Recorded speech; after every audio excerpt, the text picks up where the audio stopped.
ہمارے زمانے میں تو ایسا نہیں ہوتا تھا۔ جب ہم جوان تھے تو اس طرح کے چھوٹے موٹے ذمہ داریاں تو ہم منٹوں میں نبھا لیتے تھے، یا پھر میری جوبن میں میری تنخواہ صرف 10 روپے تھی اور میں پورے پاکستان کو چلا رہا تھا۔ اس طرح کے جملوں کا آپ کو روزانہ کی بنیاد پہ کتنی دفعہ سامنا کرنا پڑتا ہے، یا اپنی زندگی میں آپ نے اس طرح کے جملے کتنی دفعہ سنے ہوں گے؟ جواب یقیناً یہی ہوگا کہ بہت دفعہ۔ آج کا موضوع بھی انہی جملوں سے اور اسی سوچ سے متعلق ہے، یعنی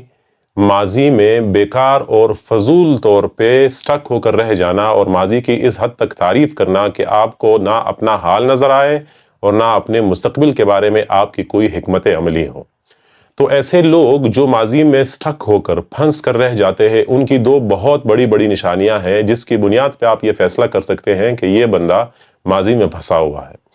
سب سے پہلی نشانی یہ ہے کہ اس طرح کے لوگ اپنے چھوٹے موٹے ذمہ داریوں کو اس طرح پیش کرتے ہیں جیسے انہوں نے بہت بڑی بڑی اچیومنٹس کی ہو،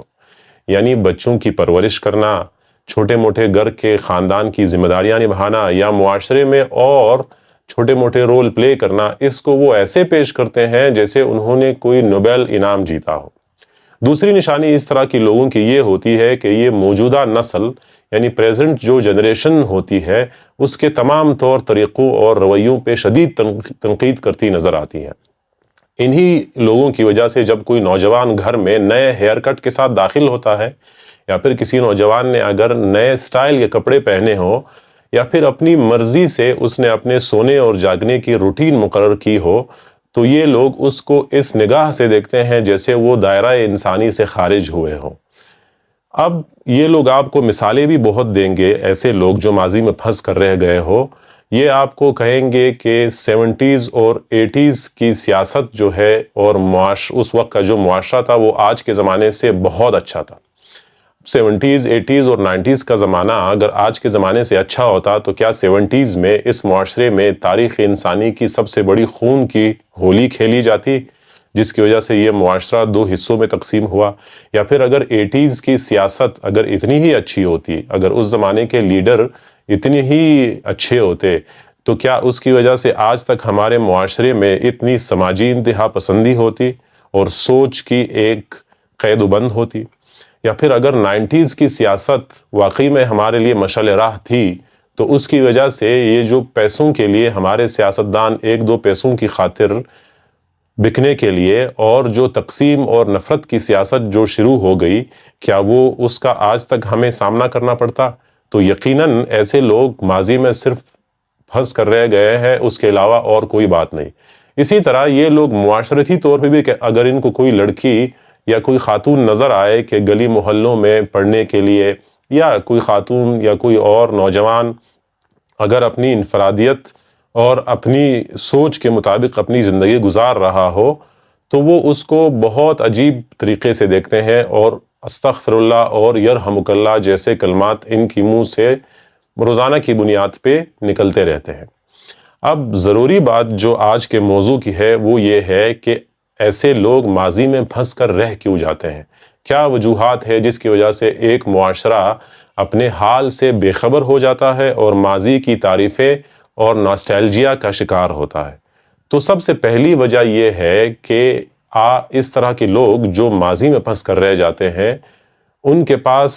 پریزنٹ یعنی حال سے ہم آہنگ ہونے کے لیے وہ سکلز اور وہ نالج نہیں ہوتی جو کہ حال ریکوائر کرتا ہے۔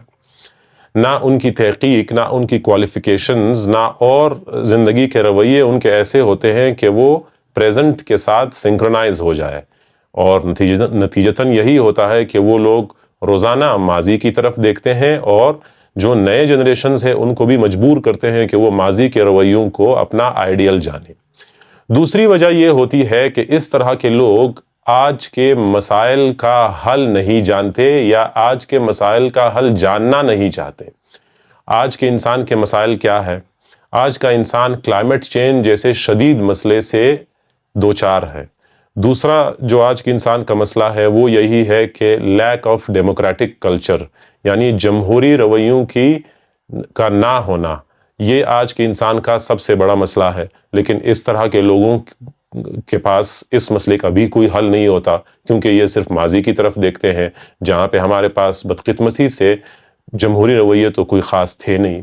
تیسرا، آج کے انسان کا مسئلہ یہ ہے کہ یہاں پہ معاشرتی انتہا پسندی یا عدم برداشت اپنے عروج کو پہنچ چکا ہے، لیکن اس طرح کے لوگ جو صرف ماضی کو دیکھتے ہیں، جو صرف پیچھے گزری ہوئی زندگی کو مڑ مڑ کر دیکھتے ہیں، ان کے پاس اس مسئلے کا بھی کوئی حل نہیں ہوتا، لہٰذا وہ پناہ کس چیز میں ڈھونڈتے ہیں؟ وہ بس یہی کرتے ہیں کہ صرف ماضی کی مدح سرائی اور تعریفوں کے پل باندھے۔ تیسری وجہ یہ ہوتی ہے اس طرح کے لوگوں کا ماضی میں سٹک ہو کر رہ جانے کی کہ یہ لوگ تبدیلی یا چینج کی راہ میں ہمیشہ رکاوٹ بنے رہتے ہیں، ماں سوائے ایک تبدیلی کے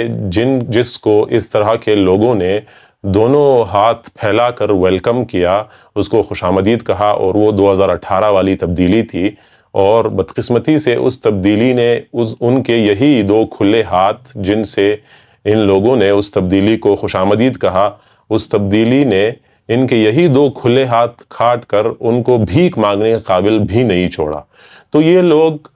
خواہ مخواہ انٹینشنلی تبدیلی کے راہ میں کھڑے ہوتے ہیں، حالانکہ تبدیلی جو ہے وہ واحد ایسی چیز ہے جو کہ آنی ہی آنی ہے، چاہے آپ اس کا راستہ روکیں یا آپ اس کو ویلکم کہیں۔ دوسری صورت میں فائدہ یہ ہوتا ہے، یعنی جب آپ اس کو ویلکم کہتے ہیں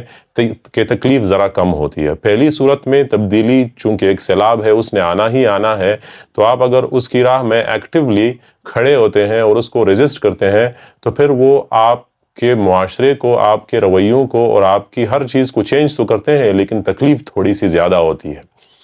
اب ضرورت اس امر کی ہے، یہ تو باتیں ہو گئی کہ کیوں اس طرح کے لوگ ماضی میں سٹک ہو کر رہ جاتے ہیں، یا ہم کس طرح پہچان سکتے ہیں کہ کوئی بندہ یا خاندان یا معاشرہ یا کوئی نظام ماضی میں پھنس کر رہ گیا ہے۔ ضرورت اس امر کی ہے کہ ہم حال کو قبول کریں اور اس کے ساتھ ہم آہنگ ہو جائیں۔ حال کیا مانگتا ہے؟ حال مانگتا ہے تحقیق اور شعور و آگہی۔ حال یہ مانگتا ہے کہ ہم حال میں جو مسائل ہیں، جو بہت بڑے بڑے ہماری ایگزسٹنس کو خطرے ہیں، ان کا کوئی نہ کوئی حل اپنی سوچ اور اپنی عقل کے مطابق ڈھونڈے۔ اور اس کے علاوہ جو ضروری بات ہے وہ یہ ہے کہ حال کے مسائل نئے ہیں، لہٰذا ان کا حل بھی نیا ہوگا۔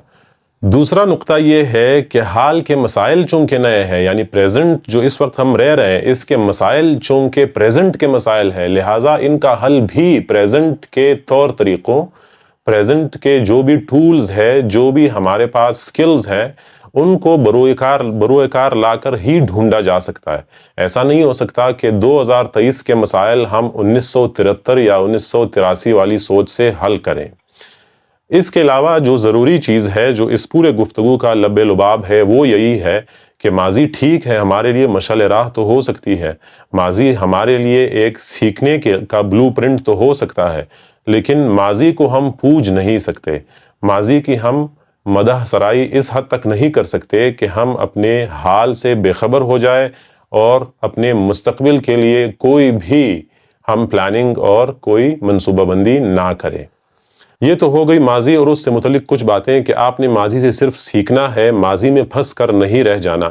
اگر آپ نے ماضی میں اس چینل کو سبسکرائب نہیں کیا ہے تو حال میں آ کر اس چینل کو سبسکرائب کریں، نیچے دیے گئے بٹن کو پریس کریں اور خوش رہیں۔